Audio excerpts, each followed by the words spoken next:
십자가를 지시고 또 우리를 위해서 죽으신 예수님, 또 부활하신 예수님을 기념하고 따라가는 사순절 기간 속에 있습니다. 우리가 사순절을 통해서 또 교회적으로는 금식 기도를 통해서 주님을 만나는, 주님께 가까이 가는 그런 시간들, 또 십자가 사랑을 알고 있기에 또 헌금을 통해서 또 두 분의 선교사님을 좀 더 섬겨 나가는, 사랑을 전하는 그런 일들을 저희가 진행하고 있습니다. 어제는 저희가 신방을 했는데 신방하면서 식사 시간을 낮 12시를 넘어서 이렇게 정했어요. 그래서 이게 12시 넘어서 금식 기도하고 이렇게 가야 된다고 이렇게 이야기를 해서 또 이렇게 우리가 하나님의 은총 가운데 한 걸음 좀 더 나아가는 또 귀한 모습을 가지고 있구나, 이런 마음의 생각을 하게 되었습니다. 자, 오늘 우리가 읽었던 본문의 말씀은 지난주와 똑같은 본문의 말씀을 저희가 읽었습니다. 하나님의 사랑, 하나님이 여러분을 사랑하고 계신 줄 믿으시기를 주의 이름으로 축복합니다. 우리가 인생이 힘든 거는 여러 가지 원인이 있지만 결국은 가장 중요한 핵심은 뭐냐면 사랑의 어떤 것들이 내 마음속에 있으면 어려움이 덜 어려워지고 불행이 덜 불행해지요. 근데 사랑이 없으면 아무리 많은 것이 있더라도 뭔가가 캥기는 거예요. 그 중에서 사람의 사랑으로는 채워질 수가 없습니다. 왜냐하면 사람은 그렇게 사랑할 수가 없어요. 부모님이 아무리 우리를 사랑하고 있더라도 부모님의 사랑이 우리의 어떤 것을 다 할 수 있느냐? 다 하지 못합니다. 성도들 간의 사랑이 아무리 좋은 아름다운 모습을 가지고 있다 하더라도 그 사랑이 우리의 어떤 것을 다 어떻게 할 수 있느냐? 못 해줘요. 뭐가 들어가야 될까요? 하나님의 사랑이 여러분 삶 속에, 여러분의 인생 속에, 여러분의 가슴 속에 충만히 채워지기를 주의 이름으로 축복합니다. 그때서야 우리들이 삶이 윤택해지고 삶이 새삼이 되어지고 삶이 봄처럼 피어나는 하나님의 축복된 삶을 살아가는 놀라운 역사가 일어날 줄을 믿습니다. 그래서 여러분, 하나님의 사랑이 너무 중요하죠. 지난주에 어떤 분이 감사 헌금을 하고 헌금 제목에 이렇게 기록을 해놓았습니다. 감사하게 하심에 감사합니다. 저도 옛날에 문득 기억하기로는 제 마음속에 살아가면서 감사하게 하신 그 자체도 또 감사하더라고요. 우리 가슴이 감사가 안 일어나는 것들은 그냥 좀 좋은 어떤 것을 느끼는 것이 아니라 정말 고맙다, 정말 감사하다, 하나님의 사랑이 들어가고 하나님의 은혜가 여러분 속에 들어가지 않으면 모든 게 다 불만스럽고 모든 게 다 짜증이 나고 모든 게 다 무료하고 모든 게 다 시시해져요. 근데 그 속에 하나님이 나를 사랑해 주고 계시다, 이 수많은 사람 중에 나 같은 사람을 하나님께서 사랑하고 계시는구나, 그것을 우리가 깨닫고 우리가 느끼고 우리가 체험하는 축복이 여러분 삶 속에 있기를 주의 이름으로 축복합니다. 그러면 미세먼지를 먹고 있는 이 상황 속에도, 내가 하고 있는 일이 내 뜻대로 잘 풀리지 않은 상황 속에도 어떤 마음과 어떤 삶들이 내 마음속에 가득가득 채워지는지를 아세요? 감사한 거예요. 좋은 거예요. 행복하게 된 거예요. 여러분, 이런 것이 바로 믿음의 삶인 것입니다. 여러분 모두가 이렇게 믿음의 길을 걸어갈 수 있는 여러분 모두가 되시기를 주의 이름으로 축복합니다. 오늘은 영생이란 단어입니다. 요한복음 3장 16절, 교회 좀 다닌 분들이 이 구절을 모르는 사람 없고 암송하지 못할 사람이 없고 교회에서 가장 많이 인용되고 있는 성경 구절인데, 그렇지만 의외로 성경 구절은 성경 구절이고 내 삶은 내 삶일, 성경 구절은 성경 구절이고 내 믿음은 내 믿음, 이렇게 나누어져 있는 사람들이 의외로 너무 많아요. 자, 다시 한번 읽어보겠습니다. 요한복음 3장 16절 또박또박 한번 읽어봅시다. 시작. 하나님이 세상을 이처럼 사랑하사 독생자를 주었으니 이는 그를 믿는 자마다 멸망하지 않고 영생을 얻게 하려 하심이라. 오늘은 영생이 좀 더 한 발짝 한 발짝 들어가려고 하고 있습니다. 예수님께서 이 땅에 오신 가장 중요한 이유는, 이 땅에 오신 가장 중요한 목표는, 예수님께서 이 땅에 오실 가장 중요한 일들은, 다시 말하자면 우리가 교회를 다니고 믿음 생활하는 가장 중요한 일은 뭐냐면 뭐를 얻어야 되겠어요? 영생을 얻어야 되는 거예요. 뭐는 얻지 말아야 되겠어요? 멸망을 얻지 말아야 돼요. 우리 옆에 있는 성도에게 서로 도전해 주십시다. 영생을 얻읍시다. 시작. 영생을 얻읍시다. 근데 그게 뭐예요? 옛날에 구원을 이야기하니까 식당에서 어떤 분이 재미있게 웃는, 비웃음은 아니지만 구원 받으셔야죠 이렇게 말하니까 10원은 받겠는데 구원은 받지 않습니다 이렇게 이야기를 하더라고요. 여러분, 영생, 천국, 구원, 이 단어가 다 다르지만 거의 엇비슷한 의미를 가지고 있습니다. 예수님께서 이 땅에 오신, 그러니까 내가 교회와 나와야 되고 믿음 생활해야 될 가장 중요한 것은 뭐냐면 예수님께서 우리에게 뭐를 주려는 거예요? 영생을 주려는 거예요. 그럼 도대체 이 영생이 뭐냐는 거예요. 여러분, 우리가 이렇게 말합니다. 지금 죽으면 당신 천국 갈 수 있습니까? 믿음을 가진 성도에게 믿음의 확신, 구원의 확신을 심어주기 위해서 지금 죽으면 당신 천국에 갈 수 있습니까? 이런 이야기를 우리가 들어보셨을 거예요. 그래서 그 속에서 갈 수 있습니다. 괜찮아요. 이렇게 말하고 그랬어요. 그런 말이죠. 하면서 천국의 확신, 구원의 확신의 성경 구절을 이야기를 해주고 있습니다. 과연 그것이 올바른 걸까? 아마 이런 이야기도 들어보셨을 거예요. 한국에서 이런 이야기가 많이 나옵니다. 우리가 나이가 들면 병약해지고 누워 있을 때가 있죠. 아픈 어떤 권사님에게 이런 이야기를 합니다. 권사님, 하나님께서 저 천국에 좋은 집을 마련해 주었는데 내가 가보니까 어떻더라. 천국에 갔다 온 사람들 이야기를 간증을 들어보면 그 천국에는 아파트가 있고 막 지평수가 크고 막 이런 이야기를 많이 이야기합니다. 서울에서 여러분 집 한 채를 덩그러니 가지고 있고 또 살만한 그런 넓은 그런 평수의 아파트를 가진다는 것이 일반적인 서민들이 가지고 있는 꿈 가운데 하나가 아니겠어요. 그한테 돈도 비싸잖아요. 몇 억이 되어져야 그래도 괜찮은 아파트를 가지게 되는데, 그러다 보니까 천국의 그런 어떤 맨션 아파트 같은 모습으로서 그렇게 이야기를 하고 있는 것을 바라보게 됩니다. 그러다 보니까 문제가 생겨요. 왜냐하면 이 땅에서 아파트가 어마어마해요. 밑에 깔아놓은 것이 어마어마한 돈이 들어갔어요. 인테리어가. 어마어마한 음향장치에 음악을 좋아해서 틀면 영화관 같은 것이 등장해요. 그래서 목사님께 말합니다. 목사님, 천국에 가봤자 설마 이것보다 더 낫겠어요?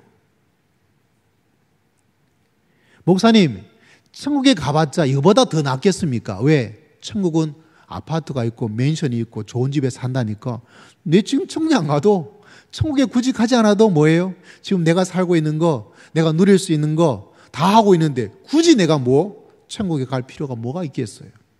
다시 말하자면 천국을 단순히 좋은 집에 살고 있는 그런 아파트와 좋은 집에 있는 그런 이미지로 천국을 이해한다면 여러분 굳이 천국에 갈 필요가 없다는 말까지 나타날 수 있다는 것입니다. 이 자체는 우리가 영생, 우리의 구원, 하나님의 나라, 천당, 이 모든 것들을 너무 세속적으로 이해를 하고 있어서 그래요. 그걸 이해하는 데 조금은 도움은 되지만은, 그러나 그것이 우리 삶 속의 천국이다, 구원이다, 하나님의 역사다라고 이해를 해버리면 너무 삐뚤어지게, 너무나 모욕적으로, 너무나 잘못되게 우리가 영생과 천국을 이해할 때가 많습니다. 근데 참 안타까운 것은 그런 생각과 그런 마음의 어떤 것들이 이 나라, 이 한국 땅에, 한국교회에 많이 있다는 거예요.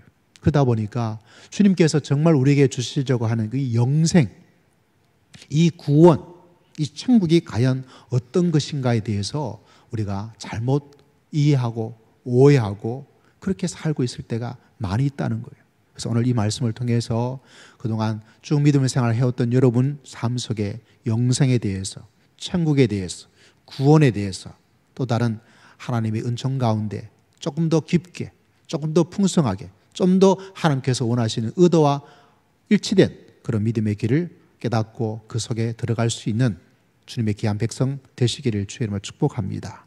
또 믿음의 길을 처음 걸어가는 분들은 이 말씀을 통해서 하나님께서 우리에게 주시려는 예수님 말하는데 그 예수님께서 우리에게 주시려는 것이 무엇인지를 조금 더 분명히 알고 오늘 이 시간 이 말씀을 통해서 이 영생을 얻을 수 있는 하나님의 놀라운 역사가 여러분 삶 속에 가득가득 하시기를 주의 이름으로 축복합니다. 우리 자위인 성도에게 다시 한번 이야기할까요? 영생을 얻읍시다. 시작. 영생을 얻읍시다. 여러분 단순하게 우리가 영생을 이야기하면 떠오르는 이미지가 무엇입니까? 오래 산다는 거죠. 요새는 오래 사는 게 너무 오래 살아서 힘든 것도 있다 보니까 매력이 떨어져요. 이렇게 힘든데 오래 살아서 뭐 할까? 수명 연장되는 거 별로 좋아하지 않아요. 제가 의사들에게 말하는 말이 하나가 있습니다. 자꾸 오래 살게 하는 약만 만들지 말고 차라리 제일 좋은 것이 뭐냐면 언제까지 사는지 그걸 딱 정해준 약이 있으면 좋겠다. 그때 딱 죽게 되는, 내가 준비할 거 아니에요. 이거 누가 좀 만들어서 봐요. 실제로 우리가 살면서 병원비도 들어가고 자식에게 짐도 되고 근데 스스로 내가 죽을 수는 없잖아요. 무서워도 내가 못 죽겠어요. 뭐 자살하는 사람 참 그 사람도 참 그래서는 안 되지만 그 사람 용기도 참 대단하다는 생각을 할 때가 많거든요. 저는 그런 용기가 없어요. 근데 약이 있으면 어때요? 그냥 편안하게 이때 내가 이 땅을 떠나게 되는구나. 자녀들에게 짐도 안 되고 내 생활도 정리되어지고. 근데 지금 우리가 아프고 약해지고 미래가 노후가 걱정되어지고 하는데 이거 오래 산다. 이 오래 사는 이것도 힘든데 영원히 오래 산다. 뭐 이게 무슨 매력이 있을까요? 영생을 오래 산다는 개념으로만 이해해버리면 매력이 없습니다. 그리고 여러분 우리가 기본적인 전통적으로 지옥을 이야기하잖아요. 지옥 가면 어떻다 말을 하는데 그 사람도 어떻게 영원히 사나요? 영생을 내가 오래 살고 오래 사는 것으로 이해한다면 지옥에도 뭐가 있어요? 영생이 있습니다. 다시 말하자면 영생이란 단어가 하나님께서 영생을 얻어라, 영생을 얻게 하기 위해서, 영생을 주기 위해서 얻다는 것이 단지 우리의 생명이 길게 아주 길게 되는 것은 정확한 의미가 아니에요. 그래서 여러분 우리가 이야기할 때 이런 말을 하죠. 죽음 이후에 가는 곳이 천국일까? 우리가 일반적으로 말합니다. 장례식 가면 장례식 순서 중에 뭐 이것이 무조건 잘못되고 아니다 사용하지 말아야 된다 이렇게 생각하지 마시고 뭐라고 되어 있냐면 천국 환송 예배다 이렇게 타이틀이 붙어 있어요. 여러분 보셨죠? 장례식 가보시면. 왜냐하면 이 사람이 장례식을 통해서 어디로 가는 거예요? 천국에 가는 거예요.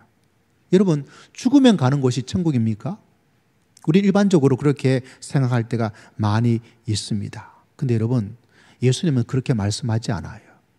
자, 우리가 읽어야 될 성경 구절 하나가 마태복음 12장에 나오는데 예수님께서 우리에게 주시는 메시지가 무엇인지, 영생이 어떤 것인지, 그리고 영생, 천국, 구원이 어떻게 우리에게 다가오는지를 이야기할 때 이 구절이 우리에게 굉장히 중요합니다. 마태복음 12장에 보면 이런 구절이 있습니다. 그러나 내가 하나님의 성령을 힘입어 귀신을 쫓아내는 것이면 하나님의 나라가, 실제로 성경에서 하나님의 나라, 천국, 천당, 영생은 거의 동일한 의미를 가지고 있는데 하나님의 나라가 뭐라고 되어 있죠? 이미 누구에게? 너희에게 뭐 했다고요? 임하였다는 거예요. 하나님의 나라가 천국이. 이 하나님의 나라는 이 단어가 중요하죠. 천국, 동일한 의미예요. 이미 임했다. 할렐루야. 여러분에도 이 하나님의 나라가 임하기를 원하고 임한 줄 믿으시기를 주의 이름으로 축복합니다. 다시 말하자면 내가 죽어서 가야 할 곳이 천국이 아니라 이미 천국은 뭐예요? 임했다는 거예요. 이미 시작이 되었다는 것입니다. 우리가 죽음 이후에 가는 곳이 천국이 아니라요. 우리는 살아서 벌써 이 땅에서부터 무엇이 시작이 되었습니까? 천국과 영생이 시작되었다. 할렐루야. 천국을 하늘나라 그러니까 저 멀리 어딘가에 있는 곳으로 생각하는 것이 아니라는 것입니다. 제가 작은 신학교에서 강의를 하고 있는데 뭐 강의를 하다가 천국에 대해서 뭐 어쩌고 해서 어떤 학생이 그러더라고. 우리가 죽어서 천국 가고 죽어서 어떻게 되고 뭐 이렇게 이야기를 하고 있어서 그래서 제가 이 이야기를 했어요. 아마 알고 있을 거라고. 천국이 하나님의 나라가 이미 너에게 임하였다. 이 성경 구절이 있는데 왜 천국을 죽어서 가는 곳으로 그렇게 이해를 하고 있느냐. 여러분, 우리는 천국을 가는 게 아니에요, 여러분. 이미 하나님께서, 예수님께서 천국을 우리에게 가지고 오신 줄 아셔야 돼요. 예수님께서 말씀하고 있지 않습니까? 제가 사이비 목사로서 말하고 있는 게 아니에요. 저 혼자 주장하고 있는 것이 아니에요. 누가 말씀해 주고 있습니까? 성경이 말하기를 하나님의 나라가 이미 너에게 임하였다. 그래서 예수님은 어떤 분이시냐? 천국을 우리에게 가지고 오신 분이에요. 영생을 여러분에게 주시는 분이에요. 언제 주십니까? 바로 지금 이미 여기서 그 천국의 삶들이 영생의 삶을 살아갈 수 있도록 하나님께서 역사하여 주신 줄을 믿습니다. 마태복음 12장에 있는 것처럼 성경 구절 띄어나 보세요. 귀신이 쫓아나가요. 그 사람의 귀신의 나라가 가지고 있어요. 귀신이 그 사람을 지배하고 있었습니다. 그런데 어떻게 되었습니까? 성령을 통해서 귀신을 쫓아내버려요. 그리고 하나님이 그 사람의 삶들을 다스리고 또 다스려 주시는 놀라운 역사, 하나님의 나라가 이미 그 사람에게 임한 줄을 믿습니다. 이걸 주기 위해서 예수님께서 우리에게 오신 거예요. 이걸 우리에게 주기 위해서 십자가에 지시고 이것을 우리에게 얻을 수 있도록 하기 위해서 예수님께서 부활하신 줄을 믿습니다. 이걸 여러분 꼭 기억하셔야 돼요.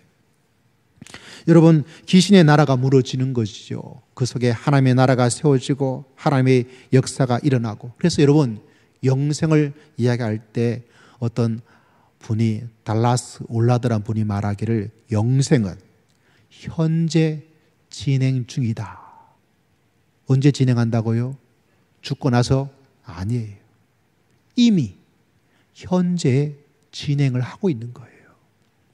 그래서 예수님께서 이미 2000년 전에 십자가에 돌아가시고 부활하신 그 주님께서 그분의 생애를 통해서 하나님의 나라가 천국을 영생을 여러분에게 주기 위해서 오셨고 또 지금도 오시고 앞으로도 오실 줄을 믿습니다. 그것이 바로 성경에서 우리에게 말씀하고 있는 거예요. 그것이 현재 바로 진행되고 있다. 여러분, 영생을 가지셨습니까? 천국의 삶들을 하나님의 나라가 여러분 가운데 임했습니까? 그것은 바로 예수님을 통해서 여러분의 삶 속에 영생을 주시고 천국의 하나님의 나라의 삶들이 일어날 수 있도록 하나님께서 역사하여 주신 줄을 믿습니다. 그래서 어떤 분이 말합니다. 인생 영생이 되었다. 여러분이 예수 그리스도를 믿는 삶들 속에 뭐가 일어나고 있느냐? 하나님의 나라가 일어나고 있고 영생이 이미 여러분 가운데 일어나고 있고 인생 자체가 영생의 삶을 시작할 수 있도록 이미 시작이 되었다. 이렇게 이야기를 하고 있습니다. 다시 말하자면 예수님께서 이 땅에 오신 가장 중요한 것들은 뭐냐면 영생을 여러분에게 주기 위해서 이 땅에 오신 줄을 믿습니다. 죽음 이후에 가는 것이 아니에요. 자, 그러면 이 영생이 지금 우리들 삶 속에 내 삶 가운데 예수님을 통해서 일어나고 있다면 도대체 영생 그 자체는 무엇이냐는 거죠. 여러분, 요한복음 17장 3절에 우리가 또 잘 알게 되는 성경 구절 하나가 영생이 무엇인지를 우리에게 설명해 주고 있습니다. 이게 2000년 전에부터 시작이 되어졌고 지금도 이 영생이 여러분을 얻을 수 있고 얻게 되고 또 얻게 되는 것이죠. 무엇입니까? 요한복음 17장 3절 같이 한번 읽어봅니다. 시작. 영생은 유일하신 참 하나님과 그의 보내신 자 예수 그리스도를 아는 것이라. 다시 한번 시작. 영생은 곧 하나님과 그가 보내신 자 예수 그리스도를 아는 것이다. 이 알미란 단어가 참 복합적이에요. 왜냐하면 안다는 것은 단순히 머리로 아는 것 넘어서 직접적으로 구분과 체험적인 것들을 이야기하고 있습니다. 그래서 하나님을 안다는 것은 뭐 하나님이 어떻다 이것이 아니라 내가 하나님에 대한 지식적인 것도 알고 그 알미 뭐예요? 내 삶 속에 그대로 일어나고 있는 것. 이게 바로 영생입니다. 여러분 모두가 영생을 얻고 영생을 가지고 믿음의 길을 걸어가기를 주의 이름으로 축복합니다. 내 매일매일 삶 속에서 하나님이 나와 함께 하시고 내 가운데 은혜를 주시고 나를 붙잡아 주시고 나를 꾸짖어 주시고 나를 회복시켜 주시는 그 하나님의 손길 그것을 체험하고 살아가는 것이 영생이에요. 그래서 그 영생이 시작이 되어져서 그 영생의 완성이 언제 일어나느냐? 우리가 천국에 간다. 예수님이 다시 재림한다. 그때 100% 완벽한 천국이 영생을 체험하게 되는 놀라운 역사가 여러분 삶 속에 일어나기를 주의 이름으로 축복합니다. 그래서 여러분 영생을 정의하기를 존 오토버그란 분이 이렇게 정의를 해놓는데 영생은 어떤 것인가? 첫 번째 하나님과 함께하는 삶이다. 할렐루야. 누군가 함께하는 거예요. 누구 함께하고 있습니까? 하나님께서 여러분과 함께하는 줄 믿습니다. 같이 있는데도 함께 앉을 때가 많아요. 부부가 같이 앉아 있을 때도 이 사람이 내 편인지 남편은 뭐예요? 남편인지. 그런데 여러분 사람은 그럴 수밖에 없어요. 누구한테 배신당합니까? 제일 잘 아는 사람한테 배신당해요. 누구한테 제일 상처를 받습니까? 나하고 친했던 사람한테 상처를 받아요. 여러분 내 옆에 있는 사람이 나를 분노하게 하는 일이 더 많아요? 아니면 저기 북한에 있는 김정은이 여러분을 화나게 할 때가 더 많아요? 누가 여러분을 더 힘들게 해요? 목사님 굳이 말을 해야 되겠습니까? 다 아시면서. 그게 사람인 거예요. 영생은 누구와 함께하는 삶인가요? 하나님과 함께하는 삶인 줄을 믿습니다. 여러분의 원수는 누구예요? 저 북한에 있는 김정은인가요? 아니면 여러분과 함께 살고 있는 사람인가요? 함께 교회 다니고 좋지만 또 그 사람인가요? 그게 사람인 거예요. 누가 나를 힘들게 하기도 하지만 나도 누군가를 힘들게 하는 게 사람이에요. 누구와 함께하는 걸 기억해야 돼야 영생의 역사가 일어납니까? 하나님이 함께 하신다.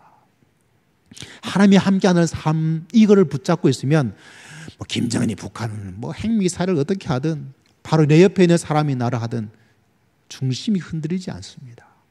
그게 영생인 거예요. 영생은 어떤 것입니까? 두 번째, 하나님을 위한 삶이다. 어떤 삶이라고요? 하나님을 위한 삶이다. 우리가 왜 힘드냐면 많은 곳에서 나를 위해요. 나만 위하다 보니까 다른 사람이 힘들어요. 나만 위하다. 독재자를 왜 욕합니까? 자기만 위하잖아요. 자기만 살고 자기만 잘 살고 자기만 좋은 것 먹고 다른 사람들이 잘 먹든 못 먹든 아닌 거예요.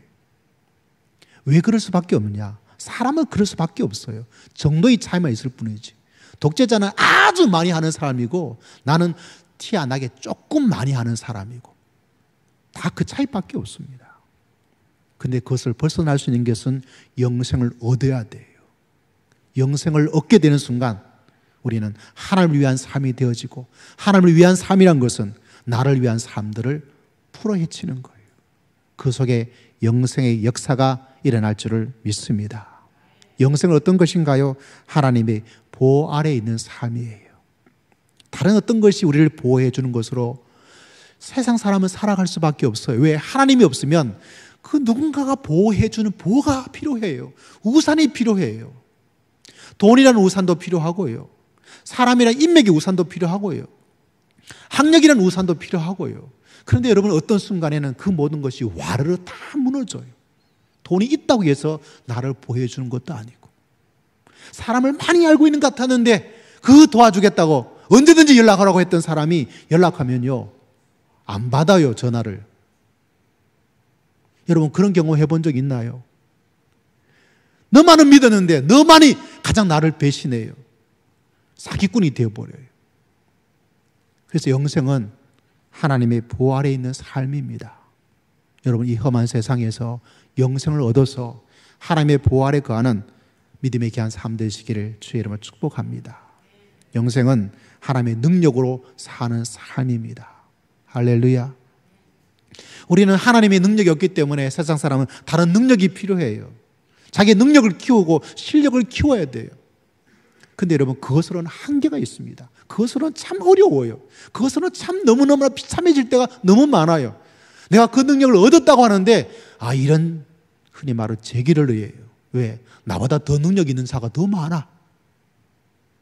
나는 열심히 노력했는데, 이런 나보다 더 노력했다고 말하는 사람이 더 많아. 여러분, 그렇기 때문에 그 능력으로 게임을 하려고 그러면 참 피곤하고 한평생 그렇게 빨빨빨빨빨빨빨빨 노력하다가 지치고 내 속엔 에너지가 다 떨어져 버려요. 영생은 하나님의 능력으로 살아가는 삶인 줄을 믿습니다. 할렐루야. 이 영생을 주기 위해서 예수님께서 오셨다는 거죠. 마태복음이 말한 것처럼 귀신이 나가고 쫓아나가는 거죠. 우리 인생이라면 귀신이라면 걱정에 염려가, 미움이, 정욕이, 차별이, 이기심이, 편견이 우리 속에는 수많은 것들이 다 나가버리는 놀라운 역사가, 하나님의 나라가 우리 속에 임할 때 이 놀라운 역사가 일어날 줄을 믿습니다. 이게 들어오지 않으면 내 속에 나가지 않아요, 여러분. 내가 아무리 물리치려고, 아무리 없애려고, 아무리 나가라고 말한다 하더라도 내 속에 하나님의 영생이, 나라가 임하지 않으면, 그분이 우리 삶 속을 지배하고 다스리지 않으면 그것이 사라지지 않습니다. 그래서 여러분, 영생은 반드시 얻으셔야 돼. 그래서 하나님이 함께 하시고, 하나님을 위하고, 하나님의 보호 아래 거하고, 하나님의 능력으로 살아가는 여러분 모두가 되시기를 주의 이름으로 축복합니다. 이걸 알지 못하니까 어떤 부자 청년이 와서 어떻게 하면 제가 영생을 얻을 수 있습니까? 부자니까 뭐가 많아요? 돈이 많아. 몇십억이야. 집이 몇 채야. 부동산 투자해서 떼돈을 벌어서. 그런데 오는 거예요. 뭐라고? 어떻게 하면 영생을 얻을 수가 있습니까? 그러니까 예수님께서 뭐라고 말하죠? 네 가지고 있는 거 팔아라. 팔으면 된다. 왜냐하면 그 사람은 돈의 나라에 살고 있었거든요. 왜냐하면 돈이 최고거든요. 돈이 얼마나 중요해요. 돈이면 못할 게 없어요. 근데도 그거 알았어요. 있어도 안 되는 게 있더라는 거예요. 돈이 이렇게 많아도 안 되는 게 참 많습니다, 여러분. 돈이 많다고 해서 자식을 올바로 키울 수 있느냐? 아니에요. 돈이 많다고 해서 내가 생각하고 있는 계획들이, 사업이 그대로 잘 되느냐? 그것도 아니에요. 그렇게 돈이 많은데도 불구하고. 그러니까 그 부자가 온 거예요. 뭐라고? 어떻게 하면 영생을 얻을 수 있습니까? 요한복음은요, 이 영생을 가지고 계속 이야기를 합니다. 요새 일어난 한국 사회의 여러 가지 일들을 가지고 제가 요한복음에 있는 한 여인을 이야기할 거예요. 이게 하나님의 나라입니다. 이게 영생입니다. 간음 현장에서 잡힌 한 여인이 이야기가 나와요. 어떻게 현장에 잡혔는지 그 이야기는 성경에서 구체적으로 말하지 않습니다. 근데 잡혀서 와요. 현장에 잡혔으니까 여인이 있다면 누가 있어야 되죠? 현장에 잡혔어요. 여자가 있으면 누가 있어야 됩니까? 남자가 있어야 되잖아요. 남자는 나오지 않아요. 그 사이의 차별과 그 사이의 어떤 분위기를 여러분 짐작을 하셔야 돼요. 근데 2000년 전에 이 사건처럼 지금도 동일한 사건이 일어납니다. 여자에 대한 이야기, 불법 동영상 촬영에 대한 이야기. 사람들이 궁금해합니다. 뭘 궁금해할까요? 그 여자가 누구냐? 그 여자가 누구냐? 어떤 교수가 이야기합니다. 야, 나도 그 동영상 보고 싶다. 구하려고 그랬는데 구하지 못해. 너희들 구할 수 있으면 나한테 좀 전해봐. 지금 까투 열리는 것처럼 까투까투 되는 거예요. 뭐예요? 가늠한 여자의 현장에 남자는 사라지고 누구만 온 거예요? 호기심을 자극할 수 있는 여자만 온 거예요. 하나님의 영생을 예수님께서 가져다 주십니다. 여러분, 이걸 반드시 가지셔야 돼요. 이걸 통해서 여러분 이야기하고 있는 것이 뭐냐? 가늠 현장, 그 현장에 잡힌 여인에게 사람들이 이렇게 말합니다. 어떻게 하면 좋겠습니까? 돌로 쳐 죽일까요? 지금도 말합니다. 어떻게 할까요? 예수님께서 이야기하고 있습니다. 우리가 잘 아는 이야기죠. 뭐라고 예수님께서 말씀하셨습니까? 다 구경하러 오고 돌 던지려고 준비하고 있는 사람에게 너희 가운데 죄 없는 자가 있다면 뭐 하라는 거예요? 돌을 던지라는 거예요. 그래서 사람들이 돌을 가지고 왔어요. 돌을 가지고 던지려고. 돌을 던지면 어떤 일이 일어납니까? 그 현장 속에서 돌을 가지고 온 사람들은 뭘 가지고 왔냐면 나는 저렇게 안 살았다는 거예요. 나는 저렇게 더러운 짓을 안 했다는 거예요. 나는 의롭고 나는 올바르고 나는 잘 살았다. 그거를 증명하고 싶은 거예요. 지금도 수많은 사람이 똑같아요. 보고 싶다, 뭐 어쩌다 말하지만 그 사람 하는 말 속에는 뭐를 가지고 있느냐? 뭐예요? 나는 아니라는 거예요.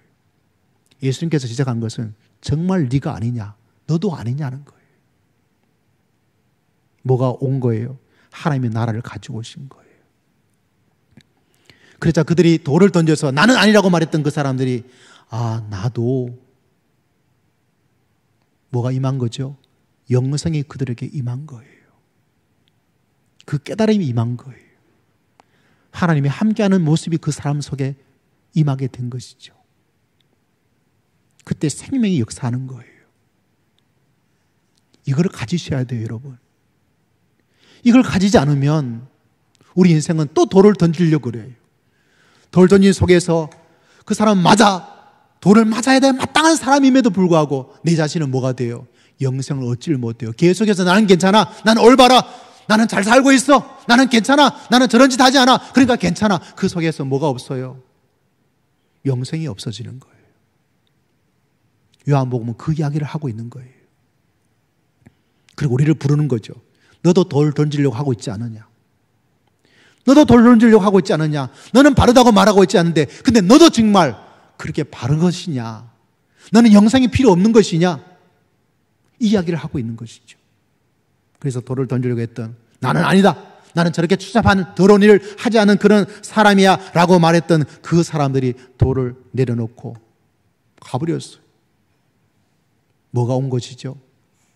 그 현장에 있던 사람에게 잠시라도 하나님의 나라가 온 것입니다. 영생을 무엇인지를 조금 맛보게 된 것이죠. 또다시 이 여인에게 예수님께서 말씀하셨습니다. 뭐라고 말씀하고 있습니까? 가서 다시는 죄를 짓지 말라고. 가서 다시는 죄를 짓지 말라고. 정욕의 나라에 음란의 귀신에 쌓여있는 그것이 그대로 따라가지 말라고. 뭐가 그들에게 준 것입니까? 예수님께서 그 여인에게 영생을 준 거예요. 여러분, 이 영생을 얻기를 주의 이름으로 축복합니다. 성경 그 여인이 그 다음에 어떻게 살았는지 성경은 그 이야기를 하지 않아요. 우리는 기대합니다. 그 여인이 그것을 끊어버리고 하나님 나라 속에서 영생을 얻어서 주님을 위한 삶, 주님과 함께하는 삶, 주님의 보호 아래 거하는 삶을 살 수 있는 역사가 일어나지 않았을까? 여러분에게도 그런 영생의 역사가 일어나기를 주의 이름으로 축복합니다. 이게 아니면 뭐냐? 오늘 설교가 조금 길어요. 멸망이에요. 그래서 요한복음 3장 16절은 이렇게 이야기를 하고 있습니다. 다시 한번 읽어보셔야 돼. 시작. 하나님이 세상을 이처럼 사랑하사 독생자를 주었으니 이는 그를 믿는 자마다 멸망하지 않고 영생을 얻게 하려 하심이라. 멸망이죠. 영생의 좀 반대적 개념 속에는 멸망이라는 단어가 있습니다. 우리는 멸망이라 그러면 이 단어가 가지는 이미지가 어때요? 이번에 저 강원도에 산불이 엄청나게 심했죠. 빠른 대책으로 피해가 생각보다는 줄었다 하지만 그 자연의 회복까지는 또 긴 세월이 일어나게 되어지고 멸망이라는 단어 속에는 막 불이 확 타든지 막 건물이 무너지든지 완전 초토화되는 어떤 이미지를 가질 때가 많습니다. 근데 여러분, 이미 하나님의 나라가 이미 임했던 것처럼 멸망이 임한다는데 이 멸망에 대해서 우리가 좀 알아야 돼요. 왜냐하면 이 멸망을 우리가 산불이 나서 막 폐허가 되어지고 엉망이 되어지고 다 무너진 것으로 멸망이 그렇게 임할 때도 있지만 대부분은 그렇지 않습니다. 한 예를 제가 설명해 드릴게요. 아담과 하와라는 사람이 창세기에 나와요. 하나님께서 말씀하셨습니다. 그걸 먹는 사람은 정령 죽을 것이다 라고 말을 했습니다. 이걸 딱 보면 그걸 먹고 있으면 하나님께서 그 사람을 어떻게 해야 돼요? 죽여야 돼요. 뭐까지 죽여야 될까요? 육신도 죽여야 돼요. 정령 죽을 것이라고 말을 했기 때문에. 근데 놀라운 사실은 창세기 5장 4절에 보니까 이 아담이 얼마나 오래 살았는지를 몰라요. 창세기 5장 4절에 보니까 아담은 자녀 이름이 셋이라는 사람이 있는데 아담은 셋을 낳은 후에 800년을 지내며 자녀들을 낳았대요. 얼마를 더 살았어요? 최소한 아담의 나이가 몇 살이에요? 800년인 거예요.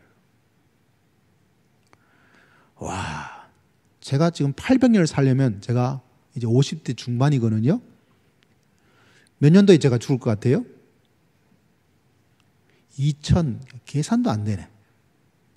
정령 죽으려고 그러는데 뭐 이렇게 오래 살아? 몇 년을 더 살아요? 최소한 800년을 더 사는 거예요. 근데 이것이 뭐냐면 멸망이에요. 우리가 기대할 때는 뭔가 탁 불이 나듯이 건물이 무너지듯이 폭탄이 들어온 것이 그 자체를 멸망이라고 생각하는데 성경에서 말하는 멸망은 그게 아니에요. 하나님과 함께하지 않고 하나님의 보호 아래도 없고 자기를 위해서 살아가고 그게 뭐예요? 멸망이에요. 천국이 이미 시작이 되어서 언제 완성된다고 그랬죠? 우리가 말한 예수님의 재림 때 완성되는 것처럼 멸망도요. 언제 완성이 되냐면 주님 오실 때 100%의 멸망이 이루어져요. 근데 멸망이 이미 임했어요. 아담과 하와가 멸망이 임한 거예요. 임했는데 언제 완전히 멸망이 되어져요? 그 마지막 때. 그래서 여러분, 우리에게 주어진 이 멸망이 지금 하나님의 멸망이란 것이 우리가 생각하는 것처럼 막 지금 불이 타고 다 소멸되어지고 파괴된 게 아니라 지금 멸망이 여러분 속에 있을지도 몰라요. 하나님이 함께하는 것도 아니고 하나님의 보호 아래 있는 것도 아니고 그게 뭐예요? 이게 무슨 멸망이냐 생각되죠? 여러분, 아담은 800을 넘게 살았다니까요. 그렇기 때문에 우리는 이 멸망에 대해서 우리는 점점 무감각해질 때가 많이 있습니다. 하나님의 보호 아래 있는 하나님과 함께하는 그 에덴에서 24시간 하나님의 보호하심, 24시간 하나님과 함께하는 24시간 그 살 수 있는 에덴에서 그들이 추방되어져서 어쩌다가 하나님의 은혜, 어쩌다가 하나님의 음성, 어쩌다가 그 자체가 뭐예요? 그게 멸망인 거예요. 이게 완전히 이루어지는 것이 언제입니까? 마지막 그때가 이루어지는 거예요. 여러분, 이 멸망에 있으면 안 되는 거예요. 멸망하지 않고 영생을 얻게 하려 함이라. 멸망하지 않고 영생을 얻는 하나님의 귀한 백성 되시기를 주의 이름으로 축복합니다. 한 이야기로 제가 말씀을 맺으려고 그래요. 어느 날 하루살이가 있었는데 하루살이는 하루를 살지요. 메뚜기와 함께 열심히 놀았습니다. 저녁이 되었어요. 메뚜기가 하루살이에게 말합니다. 야, 오늘 그만 놀고 내일 만나서 다시 놀자. 하루살이가 말합니다. 내일이 뭔데? 내일을 몰라. 내일은 요 밤 깜깜한 밤이 지나고 밝은 날이 돌아오는데 그게 내일이야. 근데 하루살이는 그걸 몰라요. 메뚜기가 어느 날 혼자 놀고 있다가 펄쩍펄쩍 뛰어오는 개구리를 만나서 야, 같이 놀자 해서 개구리하고 열심히 놀았어. 며칠을 같이 놀았는데 이제 날씨가 추워져서 메뚜기한테 말합니다. 메뚜기야, 야, 그동안 너무 잘 놀았다. 야, 이제 날씨도 추워지니까 감기도 걸리고 하니까 그만 놀고 내년에 만나자. 그래서 메뚜기가 말합니다. 내년? 내년이 뭔데? 내년은 이 추운 겨울이 지나고 날이 다시 따뜻해지는 봄이라는 것이 있는데 봄이 오면 그게 바로 내년이야. 그렇지만 메뚜기는 그 말을 이해를 못해요. 영생이 그래요. 여러분, 이 사순절 기간 속에서 멸망하지 않고 영생을 얻는 예수님께서 영생을 여러분에게 주시기 위해서, 여러분에게 천국을 주기 위해서, 여러분에게 하나님의 나라를 주시기 위해서, 여러분에게 구원을 주기 위해서 오셨습니다. 이걸 더 깊게 묵상하시고 그 속에 온전히 거할 수 있는, 지금 멸망당해서 내가 이게 아니라 멸망이 이미 시작되고 있는 거예요. 그 속에 있으면 안 됩니다. 빨리 나오셔야 돼. 영생을 주님께서 주셨는데 이 영생을 여러분 가슴 속에, 여러분의 손 속에 꽉 붙잡고 믿음의 길을 걸어가서 하나님의 은총 가운데 가는 여러분 모두가 되시기를 주의 이름으로 축복합니다.